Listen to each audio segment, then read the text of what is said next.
All right, next one. Can pets fly on airplanes? This is an easy one. Yes, right? Have you ever taken your pets on the airplane? So I haven't, but I know of the paperwork necessary, and I actually have a somewhat interesting anecdote. So we have a cat. It has a passport. It was a stray, but then we got it chipped. It has a passport, and so that passport means we can take Salty to any country where we can go. So we can take her back to Canada, United States, anywhere else in Europe.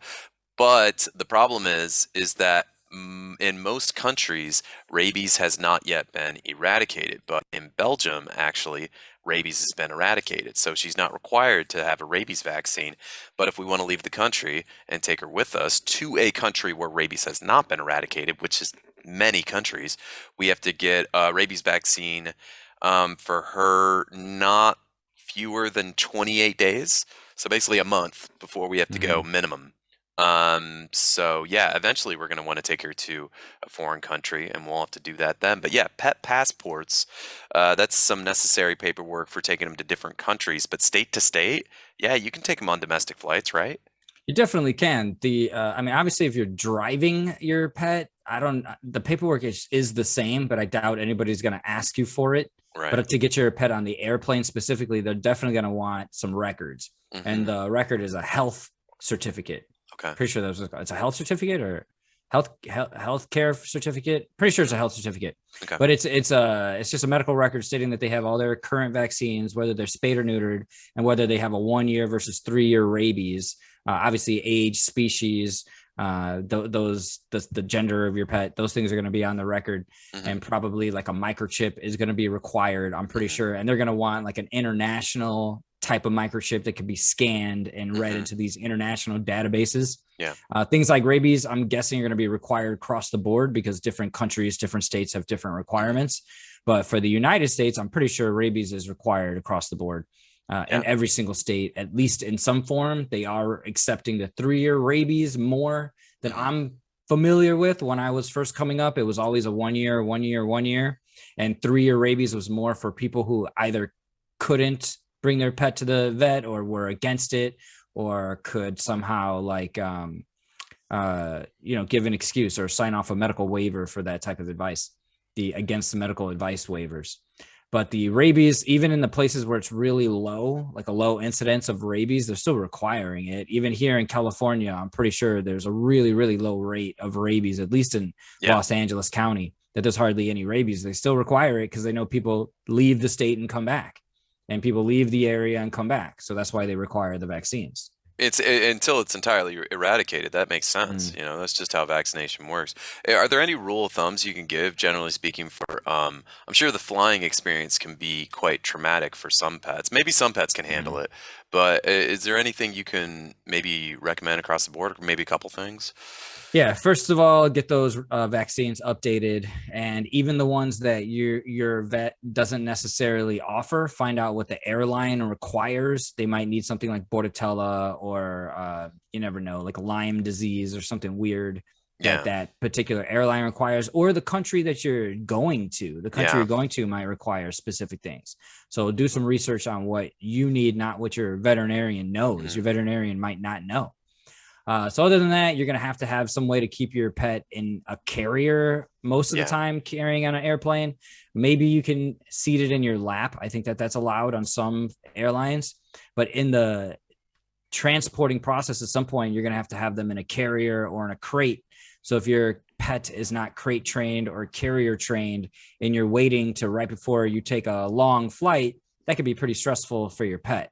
So I Hmm. recommend crate training and carrier training well before the plane ride. And I Oh yeah. recommend that for every pet, regardless, even if you don't plan on getting on an airplane, even if you hate airplanes and you know you'll never be on one, crate training and carrier training is useful for a lot of other things, especially if and when your pet ever gets injured or has to be boarded or be in an animal hospital or any place that's Yeah. not home, where they're going to definitely put it into an enclosure and your pet has never been in one before, can cause a lot of stress and anxiety.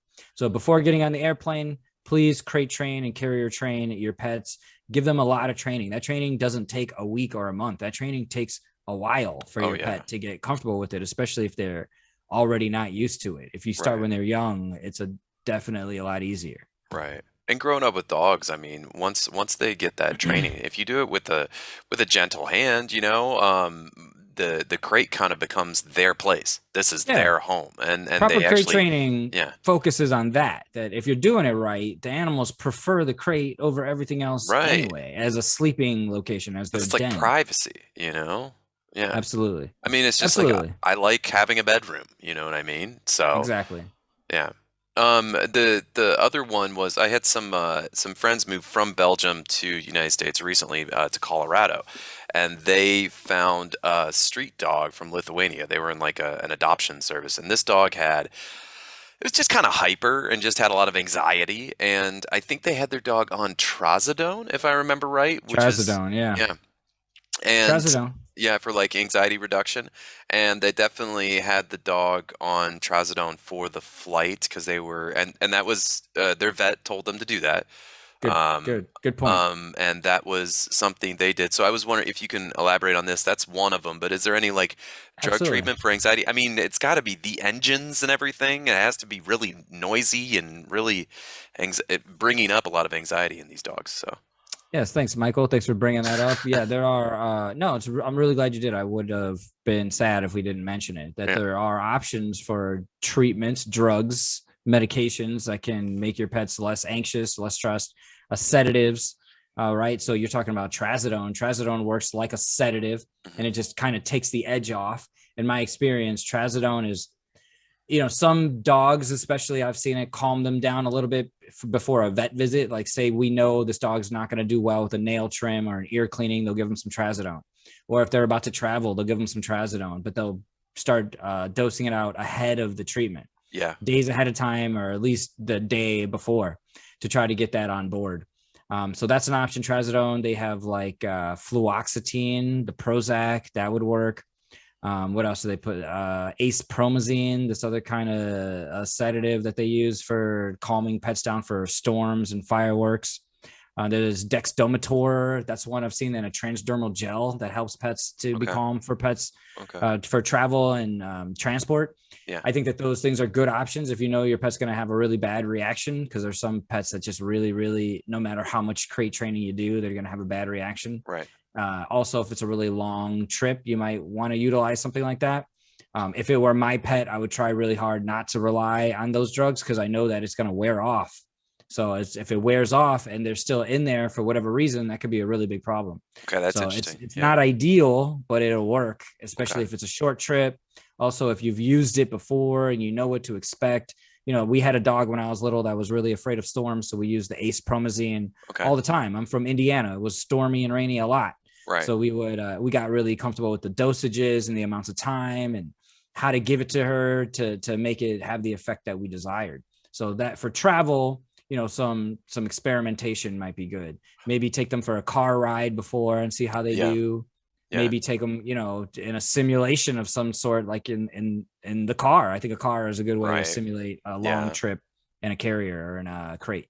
That's a good point. That's a good point. We've started to normalize the carrier with Salty, our cat, and just to take her out to things that weren't the vet. For example, Mm-hmm. I told you about that when you were visiting. Like we take her to the park and put her on a leash and just and go let her have outdoor experiences. So when she looks at the carrier, she doesn't necessarily think, "Oh no, I'm going to get my shots." I want Yeah, her to think, "Yeah, generalizing those behaviors is really important. Take them to yeah, places that at the end it's not a bad yeah." experience. That Well, whatever they did, it wasn't just the vet visit. right. When it comes to the drugs, I've heard anecdotes of people using like over-the-counter human drugs like Benadryl, but that probably doesn't sound like a good idea. It seems like something you want to have a Benadryl, conversation with your vet. It seems like yeah, you want to get dosages right, maybe yeah, get stuff that's Benadryl can intended be for pets. prescribed. People can Yeah, prescribe Benadryl to their dog, or a veterinarian can prescribe Benadryl for yeah, like motion sickness and for stress relief.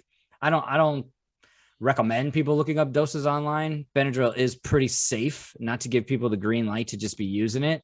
But I do think if people look up, say your doctor has recommended it to you before, yeah, they're saying, hey, you can just use over the counter Benadryl, and you want to repeat that dosage another time.